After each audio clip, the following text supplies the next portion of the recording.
जय शिवराय मित्रांनो, हा आमच्या कॉम्पिटिशनचा दुसरा भाग आहे। जर तुम्ही पहिला भाग बघितला नसाल तर तो आमच्या चॅनलवरती अपलोड आहे, तो तुम्ही जाऊन पहा।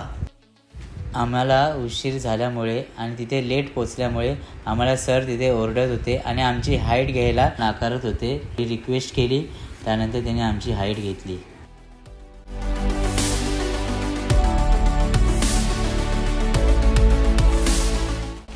पहिली बडिंगची कॉम्पिटिशन असल्यामुळे माझी कॉम्पिटिशन लेट होणार होती, त्यामुळे बॉडीला क्रॅम्प येत होता। क्रॅम्प का? जर दिवसभर पाणी नसल्यामुळे बॉडीला क्रॅम्प येत होता। तर दादा थोडा मूग लावून बॉडीची जरा मसाज करत होता। जेव्हा आमची कॉम्पिटिशन सुरुवात झाली ना 2021ला, तेव्हापासून माझ्याबरोबर दादा आहे। जेव्हा आमचे काय पॉईंट चुकायचे ते खाली येऊन सांगायचे, ही चुकी झाली, अशी पोज मार। कधी कधी आम्ही हो फारायचो, म्हणजे कसं चुकल्यानंतर दादा डिमोटिवेट व्हायचं, तर दादा सांगायचं नाही तू अजून करू शकतो।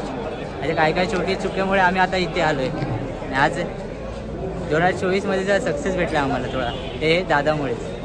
मेहनत इम्पॉर्टंट आहे, खूप मेहनत घेतली। आमच्या मेहनतीसाठी पोजिंग प्रॅक्टिस करणे, नाही मूड असला तरी त्या जिममध्ये येऊन बोलणार दादा करायचंच आहे तुला, काही असू दे, आम्हाला माहीत नाही कसं पण असू दे, तुला करायचंच आहे। तरी आमचं मनात नसलं ना तरी दादा आमच्याकडून करून घ्यायचे। तर असली मेहनत आमच्या बॉडीच्या मागे येणार तर दादा कधी झालं। कधी कधी आम्हाला पण राग येतो, अरे नाही आमचा मूड नाही, पण दादा बोलतो नाही करायचंच आहे तुला। तर आता हे फळ आम्हाला भेटतंय। मेहनत खूप येते, याची पोज ही अंकुश तेरवणकरला रिप्रेझेंट करते। जेव्हा कॉम्पिटिशनच्या आधी वॉर्मअप करायचा असेल आणि बॉडी चार्ज होत नसेल ना, तर मूग घ्या किंवा बाम, या दोघी थोडं अंगाला लावा, मग बॉडी वॉर्मअप करा, बघा कशी चार्ज होईल। कारण का पाणी नसल्यामुळे बॉडी लवकर चार्ज होत नाही।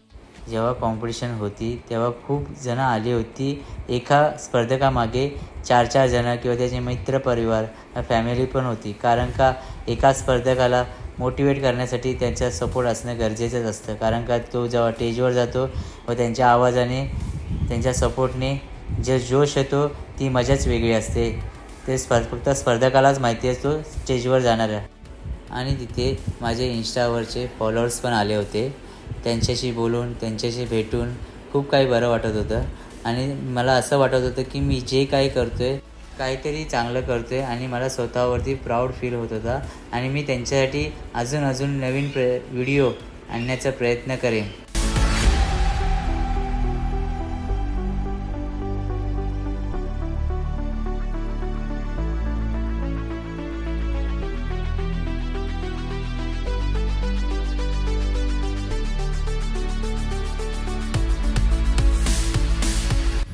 बडिंगची कॉम्पिटिशन झाली होती आणि आधीच लेट झाल्यामुळे जजेस लोक येऊन घाई करत होते की पटापट करा, कॉम्पिटिशन संपायला लेट होईल। त्यासाठी टॅनिंग क्रीम लावण्याची तयारी चालू केली होती। रोशनने जसे केसही काढले होते तसे टॅनिंग क्रीम लावण्यास मदत करत होता। तो नवीन असल्यामुळे टॅनिंग क्रीम लावण्यास त्याला जमत नव्हते, पण काय कुठली गोष्ट केल्याशिवाय जमणार कशी, त्यासाठी आम्ही त्याला बोललो चल चुकलास तरी चालेल, पण तू शिकून घे। यासाठी मी त्याला क्रीम लावायला घेतला। त्याने परफेक्ट लावली, तरी नवीन असं थोडा चुकला, पण सरांच्या सजेशनमुळे त्याने प्रॉपर ते लावण्यास मदत केली। बॉडीला टॅनिंग क्रीम लावून झाली होती आणि परफेक्ट दिसावी त्यासाठी पोजिंग मारून दाखवत होतो मी सरांना। आणि काही चुका असतील म्हणजे टचअप करण्यासाठी 2-3 वेळा पोजिंग मारून दाखवली। शेवटी जाताना पण एकदा फिनिशिंग करावं लागते, त्यासाठी 2-3 वेळा पोज मारून दाखवली। आणि कुठे कलर गेला आहे, कुठे लागला नाही, त्यासाठी परत पोजिंग मारून दाखवली। शेवटचा टचअप केला आणि आता वेळ होती स्टेजवर जाण्याची। फायनली आता मी स्टेजवर आलो। स्टेज लहान असल्यामुळे तिथे प्रॉपर उभं राहायला जमत नव्हतं आणि हॉलिजन खूप असल्यामुळे आणि त्याचे लाईट असल्यामुळे डोळ्यावरतीच खूप अंधेरा येत होता, समजत नव्हतं की काय करावं काय नाही। आणि घामही खूप येत होता आणि तिथे पंखा नसल्यामुळे बॉडीला घाम येत होता आणि क्रीम पूर्ण खाली येत होती।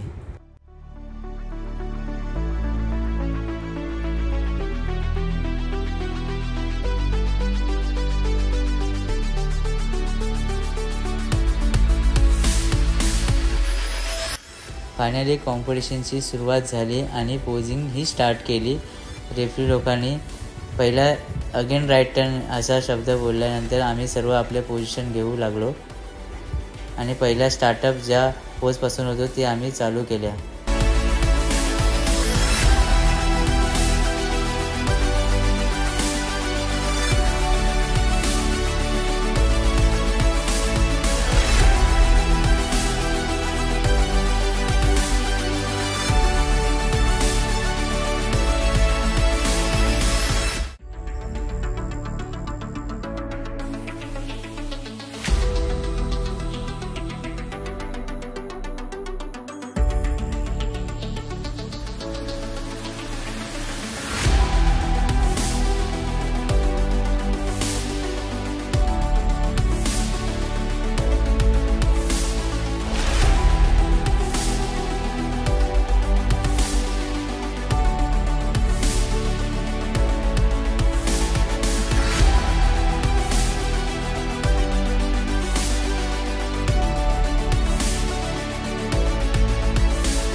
माझ्या या थर्ड ग्रुपमध्ये माझा फर्स्ट नंबर लागला होता आणि शेवटी 4 ग्रुपमधले 1, 2, 3, 4 या 4ही ग्रुप विनरच्या आमच्यामध्ये टायटल फाईटसाठी परत पोजिंग होणार होती.